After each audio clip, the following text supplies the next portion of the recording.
and welcome to King's Chaos, the show that talks about the biggest brain topics with the smallest brains host.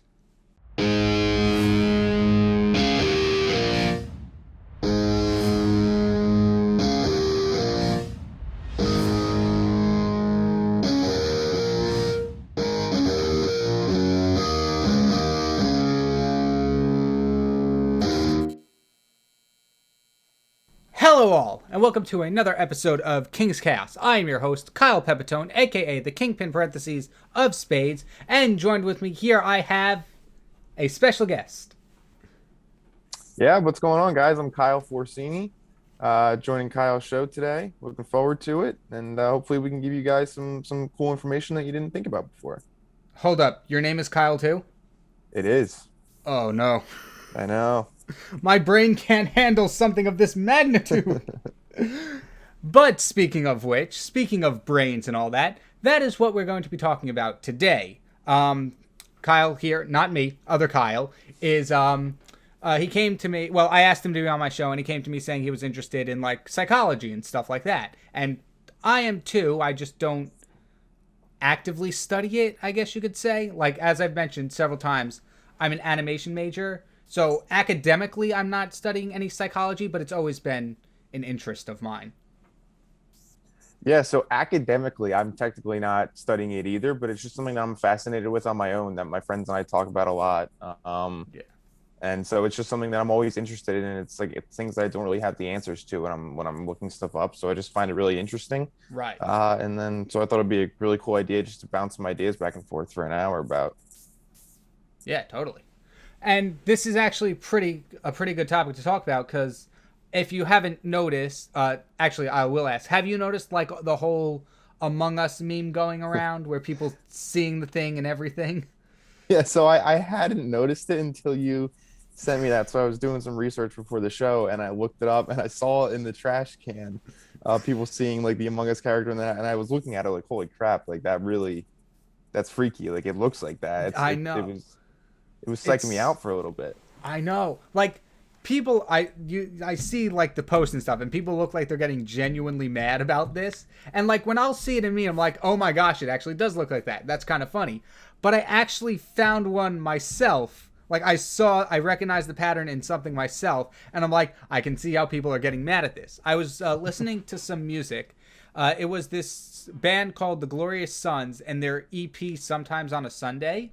And it's like smudged writing on a hand. That's the album cover. But I don't know what the writing says. It's too smudged. But at one point in the hand, there's just a little blob of ink. And it resembles it perfectly. I'm like, you gotta be kidding me.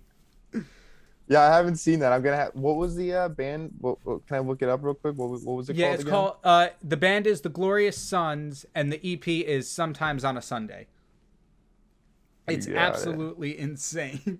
Because I've mentioned my playlist before, but I add a bunch of songs to my playlist, and I was adding that band in bulk, their entire discography, and I come to the EP because it would be at the very end. It'd be albums, singles, EPs. Yeah. And I saw it. I'm like, you've got to be kidding me. There's no way this is actually happening right now. I just looked it up. I see exactly what you mean with the smudged handwriting, and then in the bottom left, there's the clear like resemblance of an Among Us character. I had to just like step back from one. I'm like, is this actually happening to me right now? Yeah, it's weird. And like I said, I was looking at pictures of like trash cans that were popping up on the internet that resembled it, and it resembles it like perfectly. It almost looks like it's too perfect. Yeah, I think it's because the design of the game itself is so simplistic that it can easily be recognized. But obviously there's a much more scientific explanation to that. And the main thing about this whole Among Us thing is simply just pattern recognition, which all humans have, which is basically just, seeing patterns in things where they might not necessarily be there. And that in itself was meant as a survival instinct. Because in the article I read, I forget which one it was. I believe it was the one from Psych Central. But they said it's obviously better to see a face where there is none than to not see a face where there is one, which will cause you to die. At least in the wild, back in, like less civilized times. Yeah, and like what you had just said, it's something that people just kind of notice in things. And the game was so popular for such a long time that I'm Yeah. sure people also notice it in things because they might want to see it, or they're just so used to playing the game that they end up seeing it in a certain part of time where they weren't necessarily Yeah. expecting to. But that is interesting about the whole pattern recognition thing.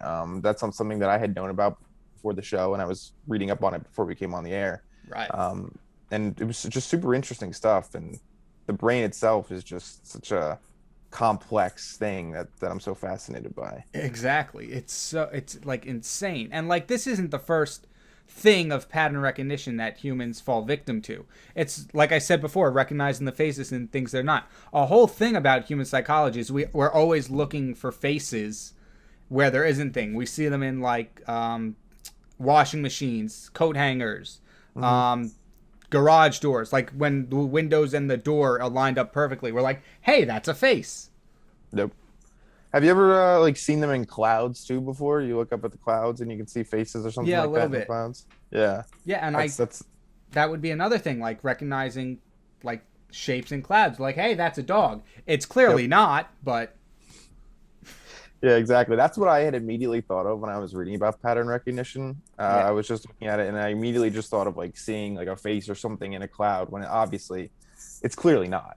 right. And it probably likely doesn't resemble it as much as I think it does. But it's just something that I had thought of where I, look at a cloud and I'll put a certain image in my mind and then convince myself that that's exactly what it looks like. Yeah, exactly. And like not even real clouds, because I actually have an example of this, and the cloud example is a much more better way to put this than the seeing face example that I had. But I was working on a Photoshop project on Stream once, and I was drawing in clouds in this piece itself, and I put them in such a way that the chat was like, "I can't help but see a face in these clouds now," and I'm like, "Great, I'm gonna have to change that now." And no matter like what I did, they're like, "Yep, nope, the face is still there. Try again." And I'm like, "Okay, this is going to be a bit more difficult." Exactly. Exactly. Yeah, it's just interesting because like we notice these things. We're like, "Hey, that's a face. That's a shape. That's a whatever." But like we never stop to think about it. Like, "Hey, this is something that we used to use for as a survival instinct. Like something to help us get day to day without getting mauled by a lion." Hmm.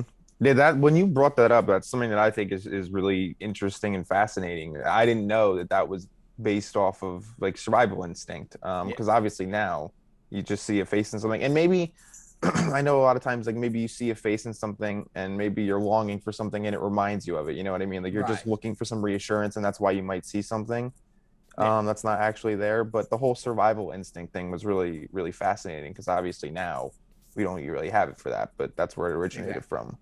And now I actually like wonder if like something like this can apply to the other senses as well, like maybe like smelling things that you're like if you're hungry and you smell food when there's not actually food there. I wonder if that falls under the same category because I think I've been there in a few cases where I'm like I'm in class, haven't really eaten much, kind of getting hungry, then I'll just smell something in the air. Nothing's cooking, but it's just like in my head, like, oh yeah, somebody's definitely making pizza, and just no, they're not.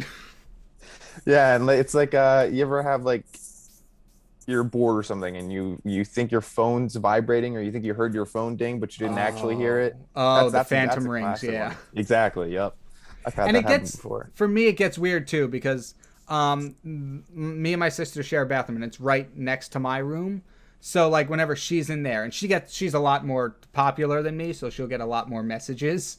But if I'm in my room and she's in there, and her phone will go off, and the echo itself works that like it's just faint enough to sound like it's coming from my phone, but it never is, and it just kind of like throws me for that loop. I'm like, is that me? Nope, not me. No. Oh, maybe this. No, it's her again. I had that exact thing or a similar thing. I was listening to a song yesterday and in the song it's got like a little phone ding because it's talking about a text message and it has a little phone ding probably like every 40 seconds, and every time I fell for it, every time I would hear it and immediately be like, well, who texted me? And then it just was on, it was in the song, it wasn't on my phone actually, but Yeah, same with me because I was listening to one song at one point, and there's a car horn, like a stereotypical car horn in the song. Not recommended while you're driving. Yeah, exactly. That would that would be torture. Just thinking you're getting honked at the entire time. Exactly. I think good thing I think it was only appeared like once in the song, because if that was the entire song, it would have been like I can't do this.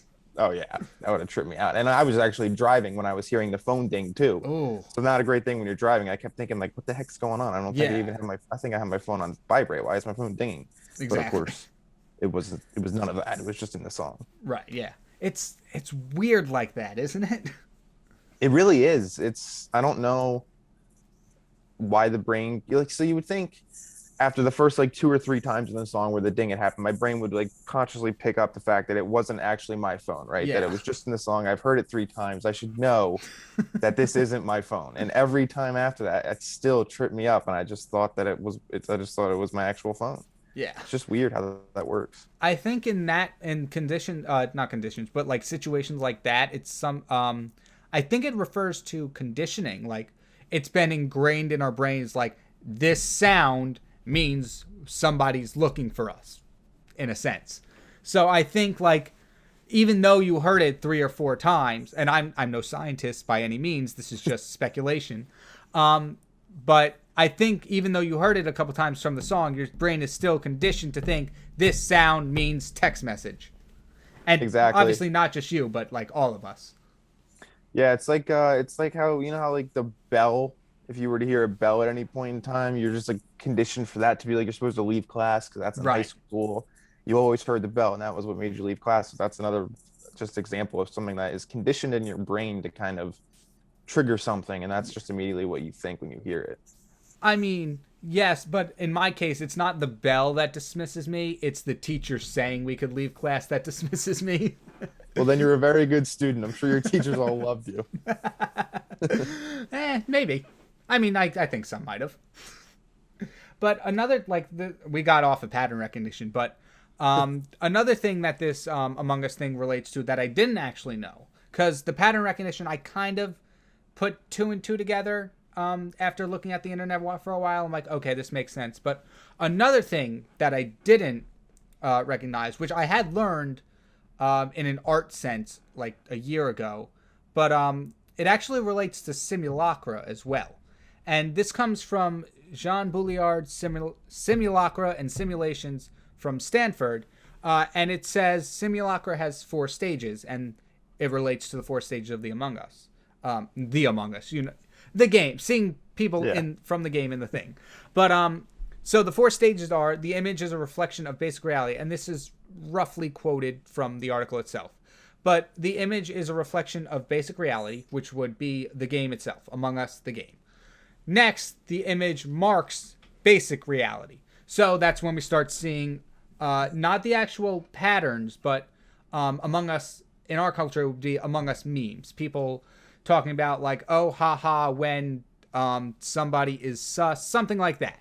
It would be a meme of the Among Us characters themselves.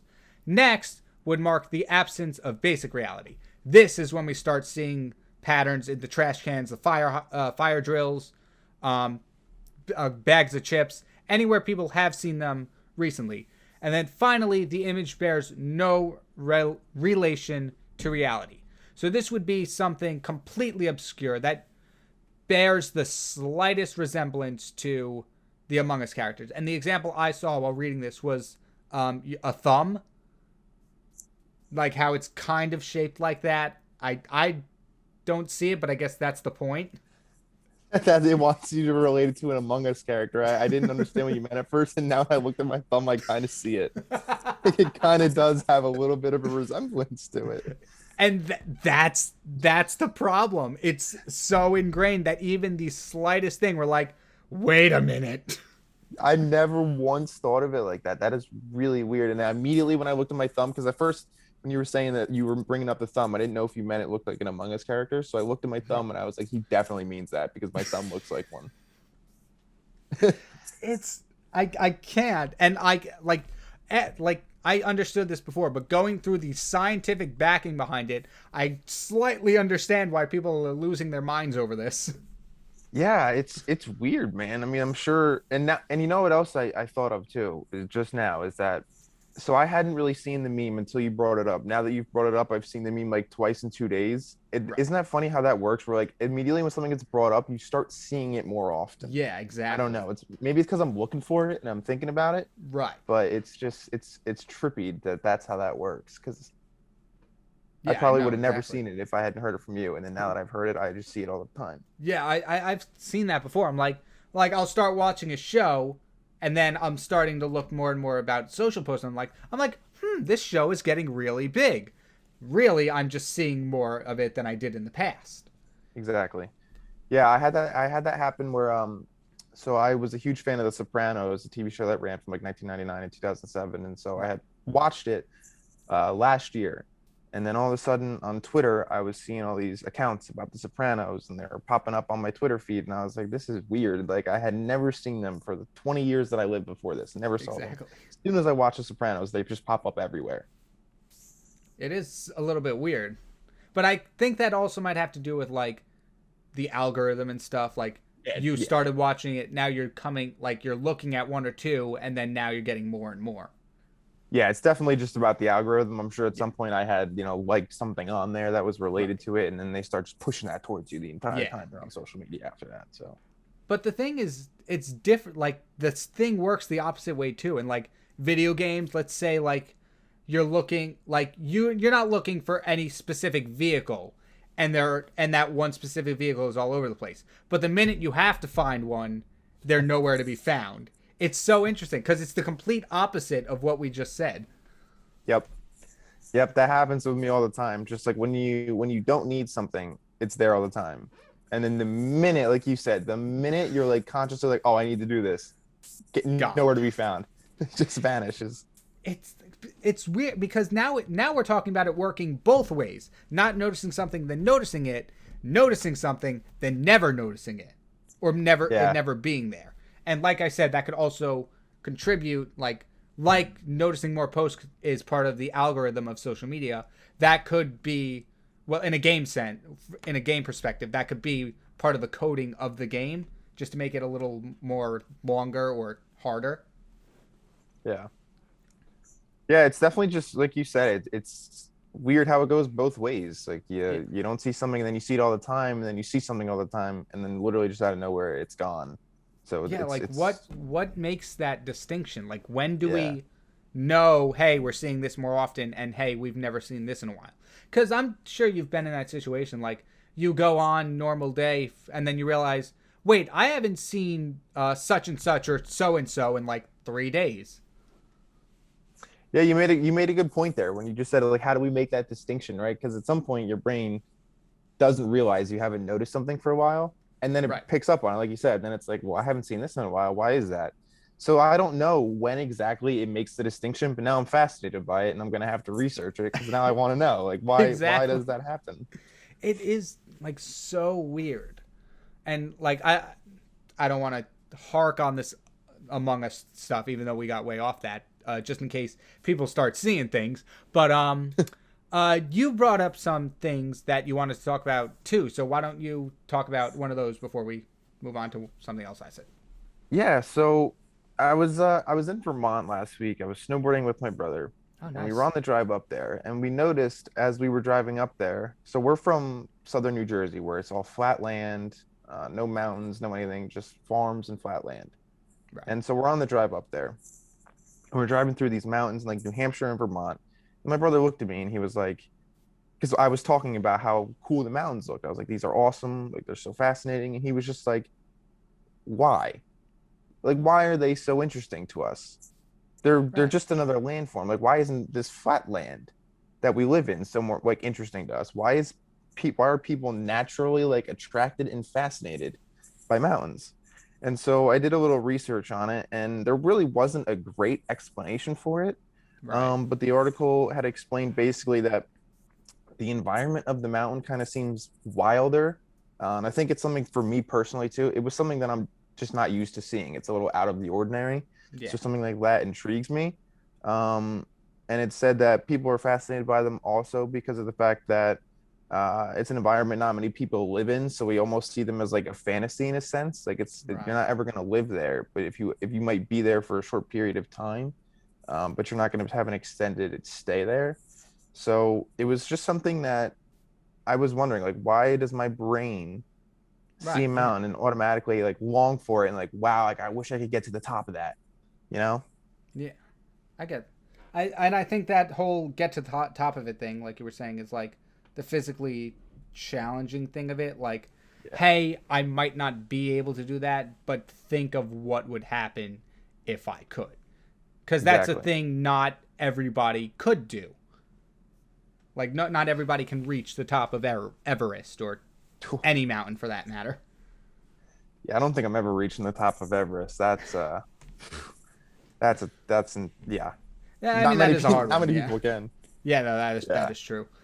But like, that is a very good point to bring up because like, it's not just mountains; it's a lot of like things that we term. Oh, it's a beautiful scene of Yeah. nature, like meadows, uh, forest lit in a certain way. That you look at the sky at certain times, it's like, hey, that gradient in the sky is really Hmm. pretty. But why? No one really ever stops to think, why do we think that? What's different from this purple sky as opposed to the blue one? And I think it relates to that. Well, we don't see it that often. We Hmm. see a blue sky every other day. Well, pretty much every day. But like, and a purple sky might happen every day. But we might not be looking for it every day. Like, might not be out at the same time every night or day or whenever it happens to notice it. Yeah, and so something that I had just thought about too is that like, see, I'm not from anywhere near mountains. I don't know if Right. you are, but so if Not really. people, yeah, so people who do live in that kind of area, people who live like when I was driving through New Hampshire, people who live around those mountains, I wonder if they have the same feeling that we do. Do they see those and they think that they're so cool and fascinating and they want to get to the top of them, or are they just so used to them that to them it's no different than everyday life, Right. you know? So, like, would they be more fascinated by our plains than we are with their mountains? Or, Exactly. you know what I mean? That is a Exactly. that is an interesting point to bring up because if it harks on the we don't see it that often, does it work in a different way? Like we said with the um, phenomenon that I actually don't know what it would be called, but the noticing things that we were talking about. Yeah. Exactly. And so I look at mountains and I think that they look beautiful, and that's one of the reasons why I'm so fascinated by them. So like I said, I wonder if people look at flatland who aren't used to it and think that that's such an attractive uh Right. like way to live on that would be cool to them. Right. Just Uh, it's just weird to think about how stuff like that works. yeah, exactly. And I think like one thing is what was I going to say? Like there's a like there could be a slight difference and this might be coming from me having not seen a lot of mountains in my life, but like mountains just seem so much more fascinating, grand or magical, whereas if you look at a flatland like say a marsh where it's just like puddles of water essentially, that wouldn't be as attractive to look at as a mountain. And that's what I'm trying to say is like mountains just naturally look more attractive regardless. And like I said, that could just be me not seeing many mountains. But like I'd rather look at a mountain than look at a marsh. But I wonder if somebody from a mountainy area would have the opposite. Yeah, I would certainly rather look at them too than over a marsh. And I just think about so I'm personally I'm terrified of heights. So I don't know why I just envision myself like climbing to the top of a mountain because I Right. would probably be terrified once I finally got up there. I'd be Oh super yeah, high up and definitely. it'd just be freaky. But it's just weird. Like I think the physical like the physical nature of it, and I had written it in our notes, just the physically challenging part of it, Right. where like you said, not everybody can do it, and maybe you want to challenge yourself to try and do it. You know what I mean? Like it's something that would be super hard to do, and physically challenging is certainly a good combination of words for it because climbing up a mountain in general, whether it be Everest or anything, would just be really hard and physically taxing. Right. Yeah, that is very true. But it's like just thinking about it, like actually taking the time out, like breaking free of what we see and thinking about the why of it is just so weird. I agree. Like we just said, just like the why of it. Like I get, like I'm understanding it now as I'm talking about it, like why I'm fascinated by it, but I still want to know more Right. of like what is the actual reason? Like, am I fascinated because it's pretty? Am I fascinated because I want to get to the top of it, or is there something else that just sets off sensors in my brain to be like, whoa, that's Yeah, really cool. I know. It's so weird to think about what the mind like actually can do, but at the same time not understand. Because right now it is our minds discussing why our minds are like this. That's something I think about all the time. I was gonna bring that up at some point, just like our bodies are a shell, right? Like Yeah, we're a brain. exactly. Everything that we have with us is just being told by the brain to do something. Right. It's so complex and weird that like it will actually start to freak me out sometimes when I'm like looking at my friends or I'm looking at somebody and I'm just like, you're just a brain. Like you're just a shell with a brain, and that's all you are. Like it's weird. And like my brain is what's talking about this right now. Like you just Right. said, we're minds talking, you The know? mind is trying to figure out why the mind reacts a certain way. Exactly. Exactly. It's weird. Now my mind hurts. Yep. But now let's okay. So we really don't we have a basic idea of why we like mountains and stuff, and we have a basic idea of why the whole pattern recognition thing. But let's focus on something that we kind of can understand that the mind can't actually do. And this one I actually found very interesting is multitasking from the Dent Neurological Institute. They say that multitasking is actually impossible. And as somebody who likes to believe they can multitask, I was actually like genuinely shocked by this, but upon reading it, I can understand why. But I still think it's a not case by case basis, but there are certain levels to it that, you know, could constitute as multitasking. Others that's just having different things on. And I'll explain that later, but I want to see what you think of this first. Yeah, so multitasking in general, not something that I'm good at.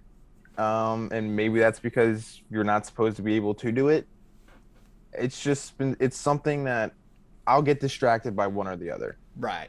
If I'm trying to do one thing and I put my foot, like, so if I don't know, let's say I'm making eggs and um, trying to trying to make eggs in a smoothie at the same time. I'll get distracted by one and just focus on doing that completely. Then I do that. Then I'll go to the next one. It's like I can't do them both at the exact same time. I Yeah. have to like complete one before I can move to the next. Right. Yeah, that makes sense because I actually never thought about that as multitasking, but I like to make pasta and broccoli at the same time. And the thing is, they take roughly the same amount of time to cook. Hmm. So if I want them together and still warm, I would have to make them both at the same time. And I thought, like, before reading this, I thought, I'm like, okay, I'm managing this pretty well. And I am. The food comes out good. But it's weird because I'm not actually cooking both at the same time. I'm focusing on the pasta. Okay, focus on the broccoli. Focus on the pasta. Which isn't actually multitasking from what I read. Because you're not doing two things at... It may seem you're doing two things at the same time, but actually you're always switching between one and the other. That's okay. That's fascinating. So I never even thought of it like that either, because I just assumed that would be considered multitasking. Right. Because, like you said, you're almost doing like two things at once. So I don't know if you have any examples of what actual multitasking is. Do they have anything in there that tells you like what real multitasking is? Not from what I read, but I think I have a pretty good idea of what it could be. Because what I like to do a lot when I'm working is I'll have headphones, like earbuds in playing music. Not actually right now though. Um, but earbuds playing music. I'll have my laptop in front of me playing like a YouTube video, and then I'll have my actual computer, the two monitor one, actually doing whatever homework I have. So that's technically three different inputs coming at me at once, or three different stimuli. And I thought that was multitasking, which I guess not, because technically I'm always focusing on just one thing. Like I can be aware that, okay, I have music playing. Okay, there's somebody speaking to me on the YouTube video, but I'm actually only just focused on what I'm doing right now.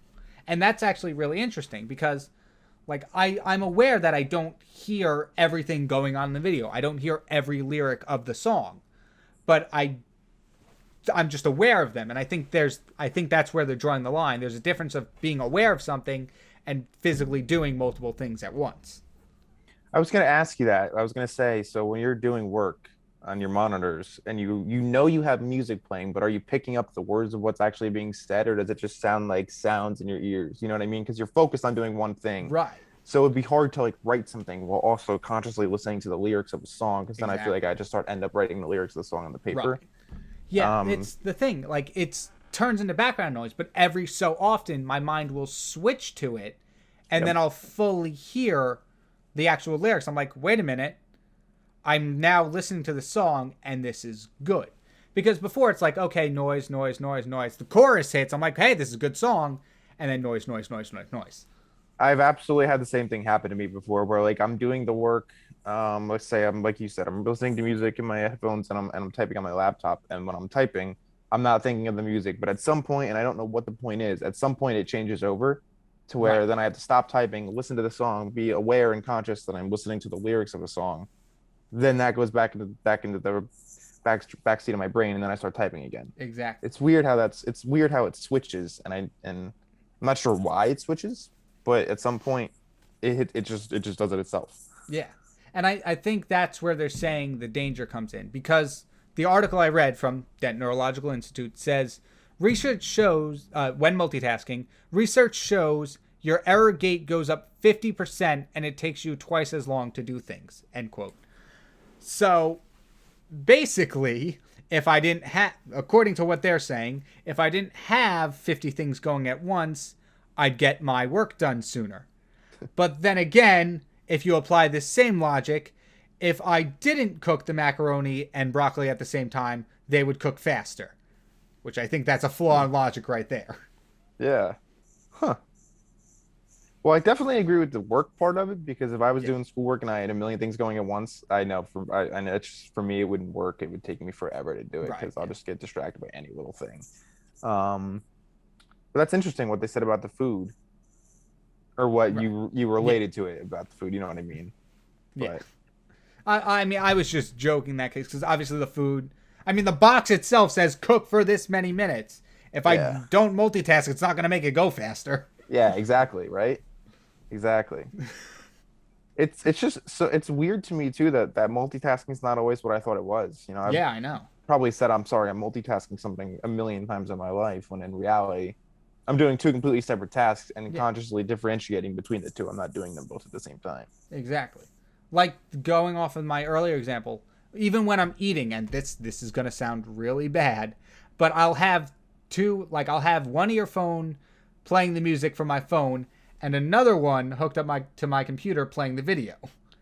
And that's now it's not just one, because the thing is with the music and the computer, normally when I'm working, is it's a isolated input from the earphone and then a room like input from the computer, because it's just going out to who's ever in the room who can hear it. Yeah. But once I put those two headphones in, now I'm getting two isolated inputs from in both ears, and it becomes hard to not distinguish, but I'm only focusing on one at a time. I'm not actually listening to the music and the video at the same time. I'm hearing the dialogue of the video, that drowns out, here's the music, rinse and repeat. Exactly. And does it ever happen at like an inopportune time for you, or is it like if you're focusing on it? So say you're listening to a video and then you're also listening to music, and like you need the video for, let's say, class. Right. It's something that you need to learn about. Like you need to have the information from. If you're focusing on it and you know that you need to watch this video and you need to pick up the information that's being used in it, does your brain ever switch over to the actual song that's being played, or will you just focus on the video that you're watching?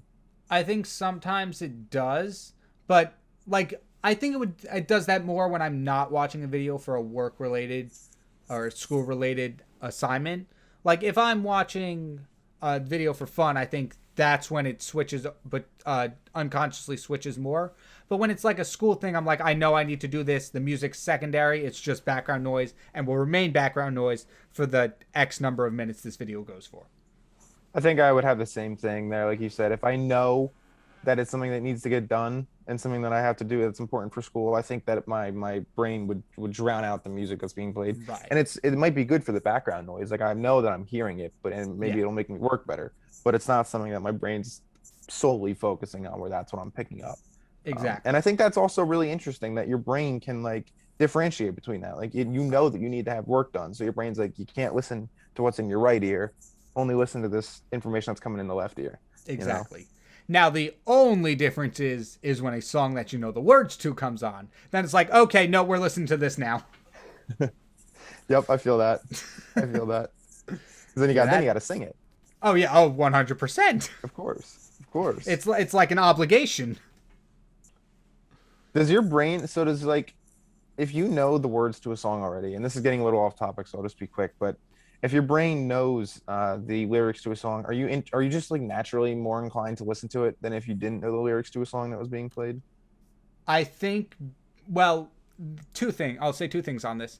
I definitely think knowing the lyrics makes me enjoy a song more because as a lyricist, I like to write a lot of lyrics in my spare time, and someone who's kind of looking to become a singer, maybe. But I think that's always what I attributed to it. Like, oh, like I want to sing songs, so obviously I would enjoy a song that I sing more. And going off of that, I enjoy songs more that I know I can sing. Like I'm big on metal and stuff like that, hence the Slipknot shirt. But I don't have the vocal range of them. So although I might enjoy Slipknot as a band, I would enjoy a song by, I don't know, Royal Tusk a little more because I am not going to damage my vocal cords trying to sing Royal Tusk. I mean, the song I listen to is a little bit screamy, but you get the idea. Yeah, I gotcha. No, and I agree with that. If I feel like it's almost like it's like a confidence boost. Like I know I can sing this, and I know I don't have to like go out of my comfort zone to sing it. I just instantly like it more. So it's like that is I wouldn't say weird. That one's a lot more interesting because I don't know if that's the actual scientific reason that happens, but that's what I've really deduced, at least from my experience. yeah, I don't like you. I'm not sure what the scientific reasoning is behind it either. But regardless, it's just still so interesting and fascinating that the brain that's talking right now, because it's not me, it's my brain, is just so like easily influenced by something. And if it's a song that I know that I like that I can sing, I'm just because me personally, I'm just naturally more inclined to want to listen to it than if a song were to come on that A, I didn't know the words to, or B, I wasn't as familiar with the words, or C, I just didn't knew I couldn't sing that well. So it's I mean it's just weird. Like my brain just knows what it wants and what it doesn't. Exactly. Oof. All right. I think I can handle just one more crazy brain related I don't even know what to call these. Facts. We'll call them brain related facts. So, what do you have for me? Yeah, and just before I get to it, it's weird, right? Like it's a physically taxing conversation to think so much about the brain because it's so much thinking about it, right? Yeah, exactly. It's just so much like going on and it's so hard to comprehend. But with that being said, I'm sure you've probably heard of this before, and anybody who's listening has definitely heard of this before. And it's why is our first like instinct when we see something cute to like squeeze them? You ever have that? Like you see a really cute dog or a really cute baby. Like take the baby example. You like want to squeeze the baby's cheeks, and like squeezing is theoretically a product of harm. Like that, like squeezing something could potentially hurt it. That's not like a nice way to greet something.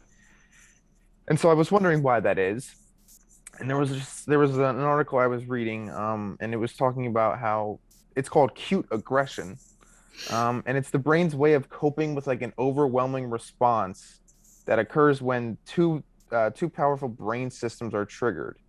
And so it says it's to temper the onslaught of positive feelings, and also to like I said, to temper the positive feelings that are happening, the brain tosses in like a dash of aggression. So it's like the brain feels. Like it can't be so positive and so nice that it has to toss in an act of aggression. Whoa, that's weird. Very.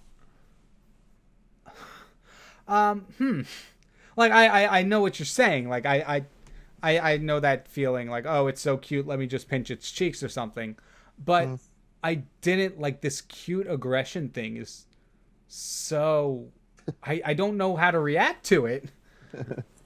I didn't know how to either. When I was reading it, I was almost like shocked. Like because when I'm thinking about it, like you're now like if you see a baby and you want to pinch its cheeks, you're Right. never thinking of being aggressive. You're just thinking of how cute it is and how you just want to pinch its cheeks, whatever. Yeah.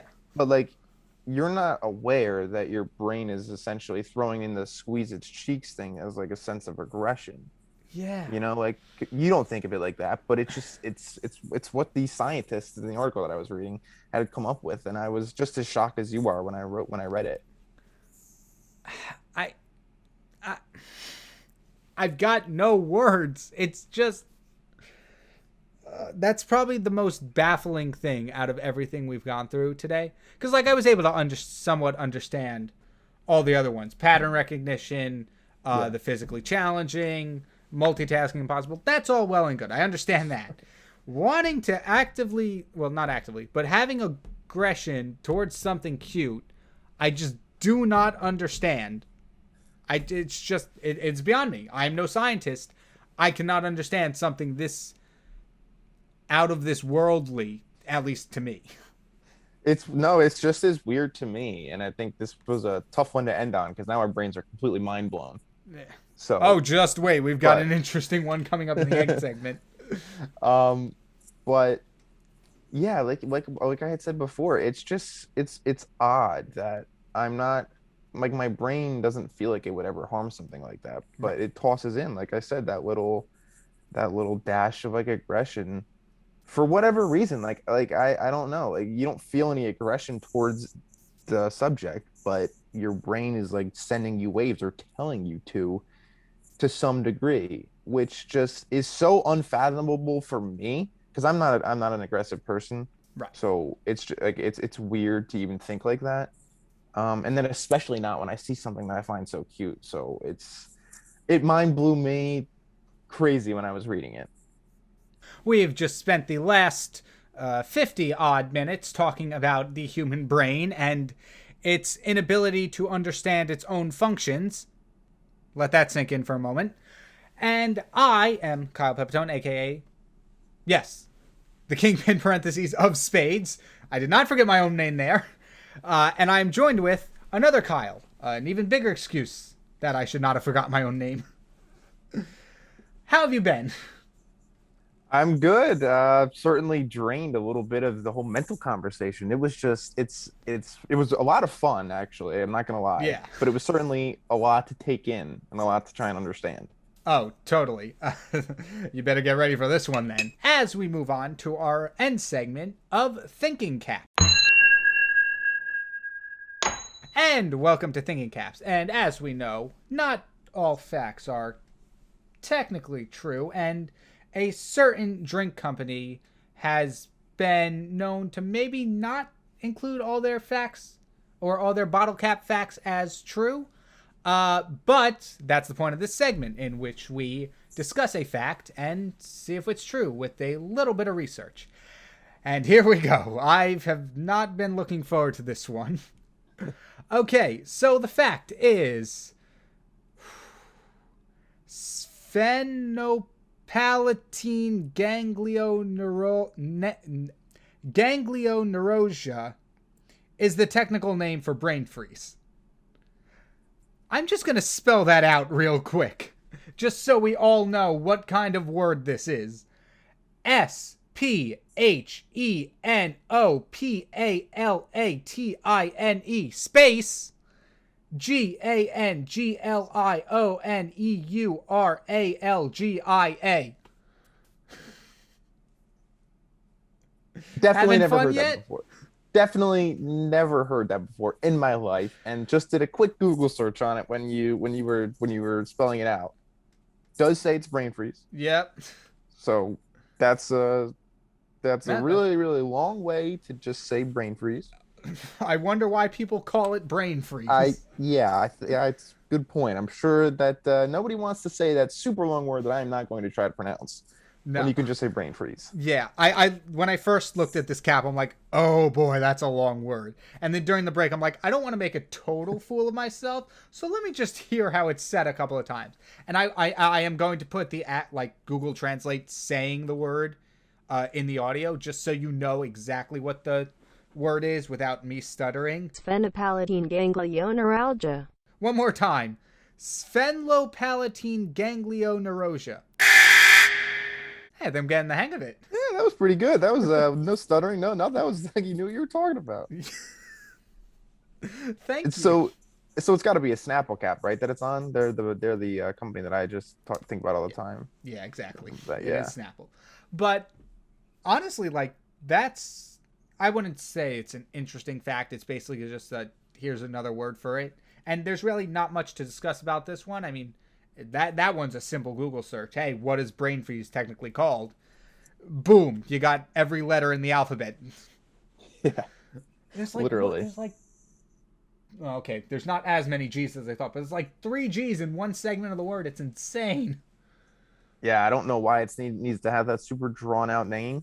I'm sure people with bigger brains than me, I can determine that. But so you had said that Snapple has been known for kind of like having some non-true facts on their caps. I don't think it's a whole huge scandal going on, but I think it's come there's some speculation that like some of them may be wrong, but gotcha. I don't know. The last 2 that I've done, this one and then the one I did a few episodes ago where we discussed if slugs had 4 noses, those both turned out to be true. So I guess as we do more and more of this segment, maybe Snapple will be a little bit, verified, and there'll be nothing to worry about. Yeah, if you're Snapple, right? I mean, it's just if people can just do a quick search on it. You got to make your fact correct, right? So you don't get fact checked right away by something that can just be a quick lookup, right? I mean, literally the last 2, it took like 30 seconds of research to find out if it was correct, and exactly, hey, they're correct. So, in my opinion, Snapple's on the good list in my book. Yeah, the only reason this one would have taken a little bit longer to research is because you have to type in every letter and hope to God you spelled it right. So thank God you spelled it out for me, so I could just type it in real quick. And first thing. I just said, hey, what's the scientific name for brain freeze? I'm not typing that out. Yeah, I don't know why I did it the way I did, but it worked either way. I mean, hey, we got the answer both ways now. We did, exactly. So I know that if I ever want to say I have a brain freeze, I can say I've got that word you said. Yeah, but that's a thing, and like many people, okay, not many, but there are some people shocked when I say this. I don't think I've ever experienced brain freeze before. Funny you say that, because I don't think I have either. I really don't think I've ever once had a brain freeze, and I know people talk about it. It might be. It really might be. I'm gonna have to start asking every Kyle I know if they've had a brain freeze, because my friends have had them, and they people will talk about them and how they stink, and I just sit there like I've never had one. I don't know why. But I've never experienced one. Maybe if I'm answering a question in class, I'll have a brain freeze, but in ice cream, no, never. Exactly. Never once. And I don't want to experience it because apparently it's not fun. So it's not fun to say either. It's not. It's all around bad. Yep. With that brings us to the end of another episode of King's Chaos. Thank you all so much for watching, and thank you for joining me. You actually brought some very good facts to the table, and I'm maybe some the wiser now. I don't know if I actually understand anything we talked about in the last hour, but I'll say I did. It was a pleasure to be on here. I appreciate you having me on, and I'm the exact same way. I feel like I learned a lot of things, and then at the same time, I feel like I didn't learn anything because it's so complicated that my brain is fried. Exactly. But thank you all so much for watching once more. Have a maximum week. I will see you all next time. Goodbye.